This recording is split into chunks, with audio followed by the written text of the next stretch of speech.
아침 예배를 기도로 시작하도록 하겠습니다. 하나님 감사합니다. 주님께서 저희를 늘 사랑해 주시고 은혜 가운데 저희를 인도해 주시니 감사드립니다. 주님의 백성으로서 이 땅에 살아가면서 늘 저희가 바라는 대로 안 되고 또 저희가 소망하고 원하는 대로 저희의 계획들이 이루어지지 않을 때가 많이 있사옵나이다. 그럴지라도 저희는 주님의 귀하신 그런 계획과 성의를 생각하며 늘 주님의 뜻에 거하는 성의와 계획에 늘 부합하게 살아갈 수 있도록 성령님께서 은혜를 내려주시길 원합니다.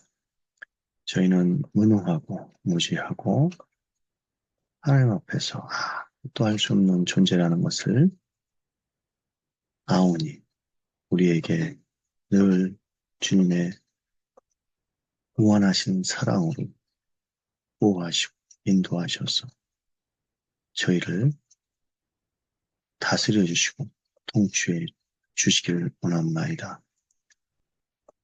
그런 하나님의 은혜에 구하며 날마다 살아갈 수 있도록 인도해 주시기를 원합니다.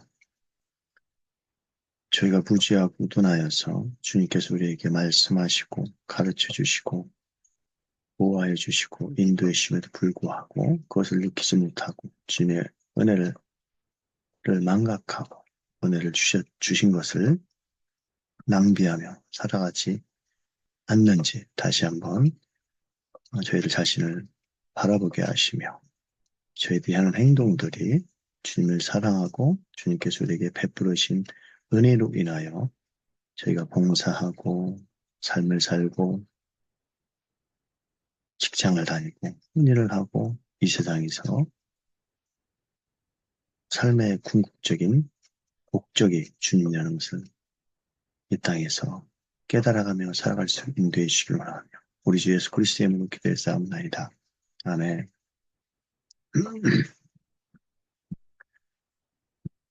자, 오늘 하나님 말씀 잠깐 생각해 볼 것은 시편 14편입니다. 시편 14편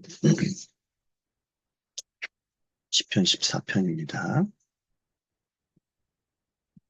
오늘도 시편 14편인데 지난번에 이어서 계속 시편을 살펴보도록 하겠습니다.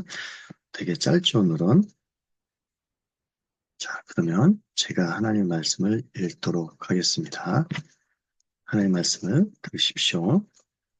시편 14편 1절입니다. 어리석은 사람은 마음속으로 하나님이 없다 하는구나. 다윗의 고백이죠. 그들은 한결같이 썩어서 더러우니 다른 일을 하는 사람이 아무도 없구나. 2절입니다. 주님께서는 하늘에서 사람을 굽어보시면서 지혜로운 사람이 있는지 하나님을 찾는 사람이 있는지를 살펴보신다. 2절 말씀은 우리가 익히 알고 있는 로마서에 나와 있는 말씀하고도 아주 똑같습니다. 로마서 1장 22절에 유사한 말씀이 있습니다. 스스로 지혜 있다 하니 우준하게 되어 그런 뜻이겠죠. 자기가 지혜 있지만 결국에는 멍청하다는 거죠. 그죠? 비록 그들이 똑똑하다 하지만 그들은 결국에 우둔하게 된다라는 말씀을 로마서 1장 22절에서 하고 있습니다. 그래서 구체적으로 이게 이 말씀이, 로마서에서 이야기를 하고 있습니다. 이 비슷한 말씀이. 여기 보니까, 하나님을 알만한 것이 저희 속에 보입니다. 하나님께서 이를 저희에게 보이셨느니라.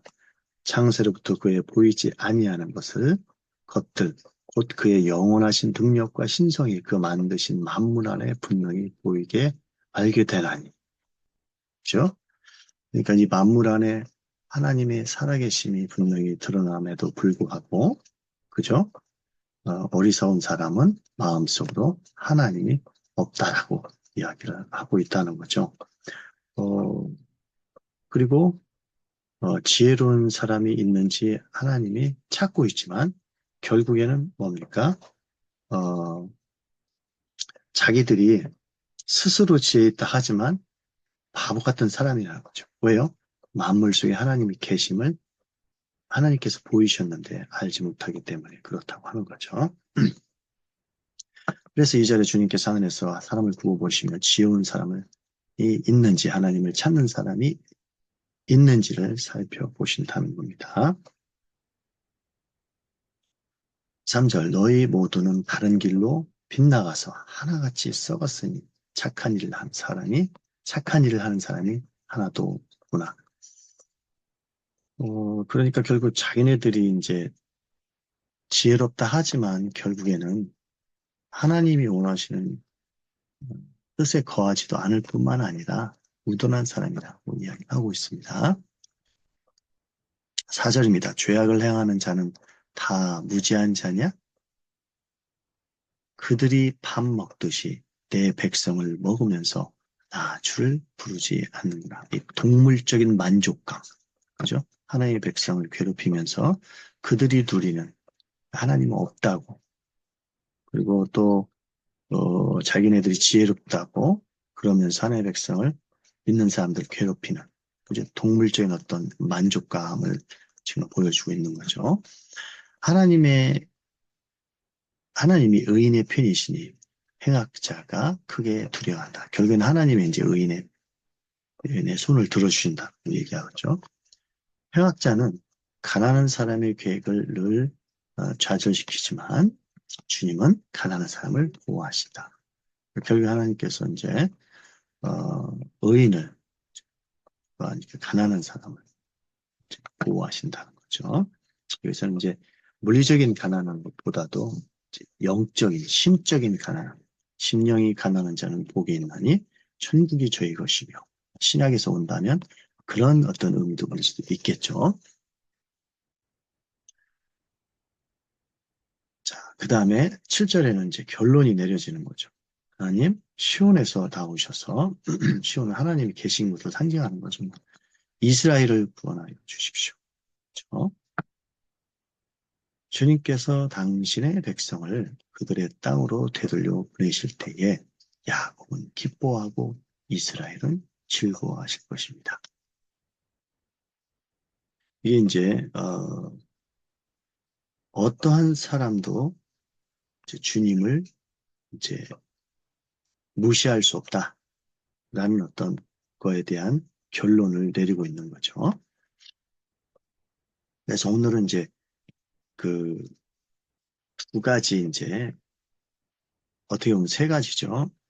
구절을 보면 누실론의 정신이 두 가지 방식으로 나타나고 있다. 이렇게 이제 해석자들은 이야기하고 있습니다. 그러니까 무신론, 오늘날에는 이제 되게 중요한 어떤 주제이기도 합니다. 사상적으로는 신이 죽은 시대라고 합니다. 그죠? 20세기 이제 초반에 이제 신은 죽었다. 그죠? 신은 죽었다. 그래서 이제 전통적으로 이제 그 뭡니까? 뭐 중세 시대 이후에 근대 시대까지 오면서 뭐 중세는 뭐 신이 지배한 시대고 근대는 이제 이성이 지배한 시대라고 하고 현대에 와서는 이제 신이 죽었다라고 이렇게 이야기를 합니다. 그래서 이제 신이 죽은 자리, 그동안, 물론 이제 근대에도 이제, 신이 이제 이성의 발밑에 굴복하면서, 어떤 신앙보다, 어떤 계시보다, 믿음보다, 신보다도 인간이 잘났다는 것을 이제 드러난 시기가 이제 근대 시기거든요. 그럼에도 불구하고 이제 믿음의 어떤 신앙의 선배들은 있었죠. 그리고 이제 더 중요한 것은 이제 그 현대 시대에 와서 신이 죽었다라고 이제 유명한 니체라는 사람이 이제 이야기를 합니다. 무신론 이제 아버지가 이제 목사였음에도 불구하고 결국에는 이제 어떻게 보면 무신론자죠. 무신론자 니체라는 사람이 신은 죽었다라고 선언하고 이제 그 자리에 그러니까 인간이 가장 중요하게 여겼던 그런 어떤 가치에 그죠? 가치를 없애버리고 그 자리에 다른 것을 갖다 놨다라는 의미로 신은 죽었다는 거죠. 그러니까 이제 예를 들어서 이제 우리 믿는 사람들이 가장 중요한 가치가 뭡니까? 하나님을 믿고 그죠? 왜 하나님을 믿습니까? 우리는 죄와 사망에서 영원히 정말 형벌받을 수밖에 없는 사람이었는데 그거를 해결해 주신 분이 하나님이시잖아요. 그죠? 우리는 그 사실을 믿잖아요. 어, 우리는 아무런 그런 자격이 없는 사람에도 불구하고 하나님께서 우리를 사랑해 주셔서 무한한 사랑을 무차별적 사랑을 우리에게 베풀어 주셔서 우리가 그 사실을 받아들이는 거잖아요. 그 구원의 통로가 예수님을 믿는 거고 예수님을 믿을 수 있도록 성령님께서 우리에게 그걸 적용시켜 주셨다는 거죠. 그죠? 그리고 그거를 우리는 지금 이 땅에서 영원한 생명을 받고 살고 있는 거죠. 죽어서만 그것을 누리는 것이 아니라. 그리고 나중에 죽어서도 이런 어떤 지금 누리고 있는 특권들, 영원한 생명의 특권들을 죽어서도 누릴 수 있다는 거죠. 그죠? 그래서 우리가 알고 있지만 하나님 나라는 천국이라는 것은 죽어서만 가는 게 아니라는 거죠. 지금 현세에서 이 땅에서 우리는 하나님 나라, 즉 천국 백성이 된 것에 대한 어떤 그런 복들을 누리고 있는 거죠. 이 땅에서. 그거를 가시적으로 그런 어떤 누림을 우리가 천국 백성이다라는 누림을 우리가 직접적으로 우리가 맛볼 수 있는 게 주일입니다. 안식일입니다. 그렇기 때문에 주일은 너무나 중요한 거죠. 그런 어떤 영원한 생명을 지금 현실에서 이제 우리가 누리고 살고 있는 거죠. 다시 한번 얘기하지만 미래에 있을 천국에서 누릴 복을 이 땅에서도 누리고 있다는 거죠. 그런 존재라는 거죠, 우리가. 너무나 복된 존재죠. 그리고 나중에 이제 완전한 나라에 가면 거기서 궁극적으로 그런 영원한 안식이라는 것은 뭐 그냥 쉰다는 것만 얘기하는 것이 아니죠. 정신적으로, 육체적으로 활동을 하면서 우리가 이제 영원한 생명을 소유한 자로서 하나님과 화목한 그런 삶을 산다는 거죠. 그걸 현재도 누리고 있다는 거죠. 그죠? 그리고 그렇기 때문에 우리는 너무나 복된 사람이라는 거죠. 그죠? 그래서 이제 그런 어떤 복된 삶을 이 땅에서 살아가야 되는데, 그죠? 그런 것들을 놓아버리고 뭐가 더 중요하다고 생각하는 거예요? 뭐 쉽게 얘기하면 오늘날 사람들이 중요하게 하는 뭐 돈, 그죠? 자본. 왜냐면 우리가 편하잖아요. 그런 게 있으면요. 그리고 뭐 항상 제 얘기하면 저도 그랬었고, 뭐 지금 우리가 예를 들어서 뭐 자식들이 대학에 갈 때면 좋은 대학 가는 거, 그죠? 그게 삶의 가치고 아까 얘기했던 것처럼 이제 신은 없고 죽고, 그죠? 옛날에 전통적으로 서양 사회에서 가장 중요하게 여겼던, 가장 최고의 가치로 여겼던 그 가치가 무너지고, 그 위에다 뭘 갖다 놓은 겁니까? 인간들이 가장 중요하게 여기는 가치다. 그죠? 돈, 자본, 권력, 그죠? 뭐 성공, 그죠? 뭐 이런 것들, 만족, 쾌락, 그죠? 이 욕구가 충족되는 어떤 큰 기쁨들, 이런 것들을 최고의 가치로 갖다 놨다는 거죠. 우리가 믿는다고 하지만, 우리가 복된 사람이잖아요? 가장 큰 복이 뭡니까? 죽어서도 드릴 복을 지금 현지에서 드리고 있다는 거죠. 그걸 그냥 무차별적인 하나님의 사랑으로 우리가 받았다는 거죠. 우리가 특권이 있는 사람이 아님에도 불구하고 예수 그리스도의 사랑으로 그런 존재로 우리가 살아가고 있는데 그런 어떤 큰 복을 내려놓고 없애버리고 그 외에다 다른 걸 갖다 놓고 우리는 살아가는 존재라는 거죠. 그죠? 그러면 안 된다는 거죠. 그게 제가 봤을 때는 이제 무신론일 수 있다는 거죠. 우리는 하나님을 믿는다고 하지만 결국에 가만히 보면 무신론자로 하나님을 믿지 않는 자로 살아가고 있는 껍데기만 이제 신앙을 갖고 있는 사람으로 살아간다는 거죠. 우리 행위들은 보면 그렇다는 거죠. 오늘날 무신론이라는 것은 하나님을 믿지 않는 것도 무신론이 있지만 하나님을 믿으면서도 행동을 보니까 하나님을 안 믿고 있다. 그죠? 그런 사람도 무신론이 있고, 어, 어, 그죠? 그래서 이제 그런 어떤 사태들이 이제 뭡니까? 기독교인 안에서 많이 벌어지고 있다는 거죠. 자, 핵심은 여하튼 무신론의 정신이 두 가지 방식으로 나타나는 것이 이제 오늘 이제 본문의 핵심이라는 거죠. 하나는 뭡니까? 하나님의 법을 비웃어 버린다는 거죠. 하나님의 뜻, 하나님의 성의, 하나님의 가르침, 하나님의 정신 이런 것들을 그냥 비웃어 버린다는 그게 1, 3절에 나와 있다는 거죠. 그죠? 그 다음에 이제 4, 6절에는 뭡니까? 하나님의 백성을 억압하고 탄압한다는 결국에 무신론자들.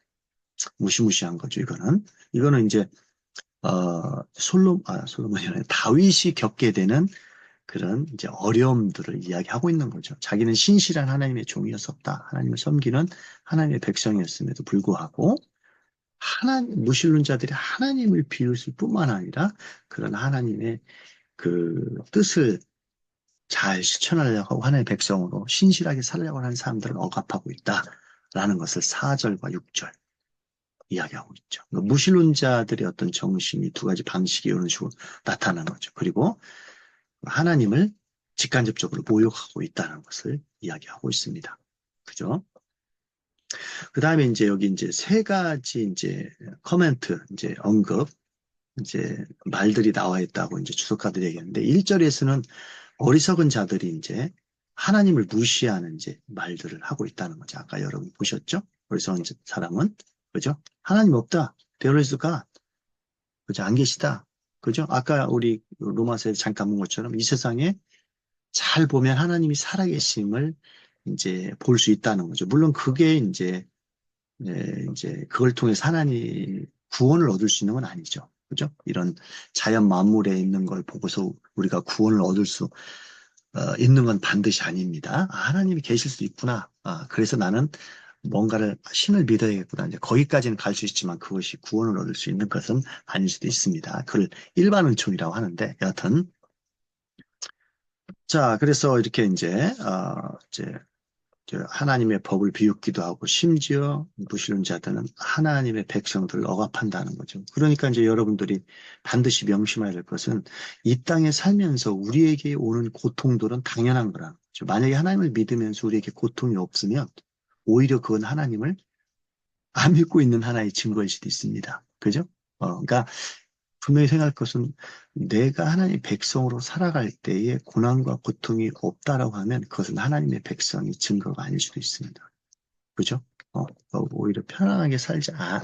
내가 너무너무 평안하게 살고 있다. 그러면 나의 믿음을 한번 의심해 봐야 됩니다. 그죠? 그렇다고 평안 그 자체가 있다고 해서, 그죠? 뭡니까? 믿음이 없는 건 아닌 거죠. 그러니까, 그죠? 너무 내 삶이 평안만 있다라면 한번 우리 믿음을 점검해 볼 때라는 거죠, 오히려. 그죠? 이런 어떤 말씀을 통해서 우리가 배울 수 있는 거죠. 왜냐하면 우리의 어떤 고난과 고통을 통해서 하나님의 뜻이 드러난다라고 우리가 계속해서 얘기했었잖아요. 그 고난과 고통 속에서 우리가 하나님을 의지하기 때문에, 그죠? 그 속에서 하나님께서 우리를 인도하심을 알기 때문에 우리가 어려운 가운데 있을 때 주님의 뜻이 거기서 드러난다. 자, 그래서 이제 1절에는 이제 무시받는, 어리석은 자의 입을 통해서 무시받는 하나님의 어떤 상황, 그런 것들이 일어나고, 그 다음 2, 3절에는 이제 그런 인간들이 이제 평가를 받는 거죠. 그죠? 그래서 이제 주님의 말씀이 2절, 5절에 있다는 거죠. 그리고 이제 7절에는 이제 이스라엘을 말씀하고 있다는 거죠. 그죠? 이렇게 이제 세 가지 목소리, 어리신 자의 목소리, 하나님의 목소리, 그 다음에 이스라엘의 어떤 목소리, 이렇게 또 세 가지의 목소리가 이 성경에 나와 있다고, 이 이제 14편에 나와 있다고 이제 주석가들이 얘기합니다. 자, 그리고서 이제 1절, 3절, 4절, 6절 이렇게 큰 어떤, 그러니까 테두리 안에서 이제 14편이 이야기되고 있고, 1절부터 이제 6절까지는 이제 세 가지 목소리, 7절까지는 세 가지 목소리가 있습니다. 그리고 이제 그 여기 보니까 1절에서는 좀 전에 얘기했듯이 이제 하나님의 무시받은 하나님, 그 다음에 2, 3절에는 이제 평가받는 인간, 그 다음에 4, 6절에는 큰 이제 오판. 이 큰 오판이라는 것은 결국에는 이제 이 어리석은 사람들, 이런 사람들이 그 분별하지 못하고 하나님의 뜻을, 그죠? 어, 하나님의 뜻을 분별하는데 실패한다는 거죠. 악을 행하는 어리석음, 여기 행악자라 했는데 행악자는 악을 행하는 어리석은 자들입니다. 이런 사람들은 뭐 하나님의 뜻을 분별하지도 못하고 그 다음에 미래의 뭔가를 바라보지도 못한다는 큰 오판의 내용이 나온다는 거죠, 여기에. 그죠? 자, 그리고 이제 7절에는 뭐라고 언급이 되어 있느냐? 이제 결론이죠, 결론. 여기 보니까 이스라엘은 즐거워할 것이다. 이렇게 얘기를 하고 있습니다. 5, 6절이, 그러니까 5절, 6절에서는 하나님이 의인의 편이시고 행악자는 가난한 사람의 계획을 전제시키지만 주님은 가난한 사람을 보호하신다. 그죠? 이렇게 얘기했는데 이런 5절, 6절의 영원한 어떤 실제, 여기서는 구원이라고 얘기하죠. 이런 것들이 있게 될 것이다. 그죠? 이런 것들이. 그리고 이것에게 동반되는 것은 이것과 함께 오는 것은 결국에는 하나님 안에서 즐거워한다. 이런 사실들을 얘기하고 있다는 거죠. 그죠? 그러니까 그 여기서 보니까 이제 하나님은 의인의 편이시고, 그죠? 결국에는 이제 이게 악을 행하는 사람들이 하나님을 두려워할 것이고, 이는 악을 행하는 사람들이 우리 하나님의 편에 있는 사람들의 계획들을 늘 좌절시키는 것 같지만, 하지만 하나님이 보호하고 계신다. 그죠? 그런 사실들을 7절에서 이제 이야기하고 있다는 거죠. 그래서 5, 6절이 결국에는 뭡니까? 이제 우리 구원의 실제가, 그죠? 영원한 구원의 실제가 현실뿐만 아니라 미래에도 있을 그 구원이 벌어지고 있다는 거죠. 현재에도. 앞으로 미래에도 벌어지겠지만. 그리고 이제 그런 어떤 하나님께서 우리를 어떻게 합니까? 여기 보니까, 우리의 편이시고, 그리고 우리를 지켜주신다. 라는 사실 때문에 우리가 해야 될 일은 결국에는 그 안에서 즐거워할 수밖에 없다. 라고 결론을 내리고 있습니다. 아, 이, 이 말씀은 결국에는 하나님을 어떠한 방식으로든지 하나님이 없다라고 하고 있을 뿐만 아니라 하나님을 믿는 사람들까지도 이제 억압하는 그런 상황 속에 있지만 그럼에도 불구하고 하나님께서 우리를 늘 보호하시고 지키시고 그죠? 우리에게 현재의 구원뿐만 아니라 미래의 구원도 이루어 가신다는 사실. 그것 때문에 우리 믿는 사람들이 주님 안에서 기뻐해야 된다라고 이야기를 하고 있는 말씀입니다. 그죠? 자, 오늘 말씀을 기억하면서 기도하시겠습니다. 하나님 감사합니다. 오늘 시편 14편을 통해서 이 세상은 늘 하나님을 믿지 않는 그런 상황과 이 펼칠 수 있다는 사실을 배웠습니다. 그리고 하나님을 믿지 않는 사람과 믿는 사람, 이 두 큰 세력으로 이 세상은 대결 구도로서 살아가고 있습니다. 그렇기 때문에 우리가 하나님을 믿으면서 살아갈 때에 하나님을 믿지 않는 사람들이 우리의 세계관과 다르기 때문에 항상 우리와 부딪히고 우리와 갈등하고 우리를 무시하고 우리를 억압할 수밖에 없습니다. 우리는 그런 사회 속에서 이런 죄악의 구조 속에서 살아가고 있습니다. 그럴 때 하나님께서는 우리의 피난처가 되시고 우리를 보호하시고 인도하신 사실을 이 시간 배웠사옵나이다. 왜냐하면 하나님은 우리의 구원자이시기 때문입니다. 때로 우리가 우리의 믿음 때문에 어려움이 있습니까? 안 믿는 사람과 부딪히는 그런 어려움도 있지만 오히려 오늘날에는 믿음을 갖고 있는 사람들이 교회 안에서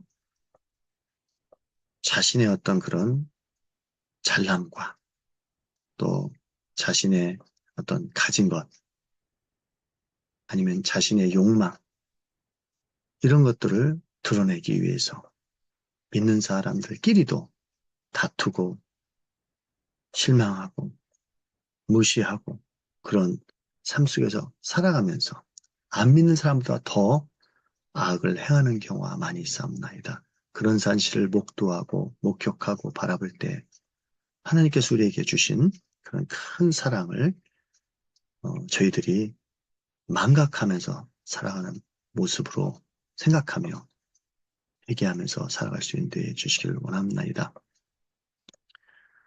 하나님께서 우리를 늘 보호하신다는 사실을 기억하며 그 은혜에 감사하며 살아갈 수 있는 데 주시기를 원하며 우리 주 예수 그리스도의 이름으로 기도했사옵나이다. 아멘.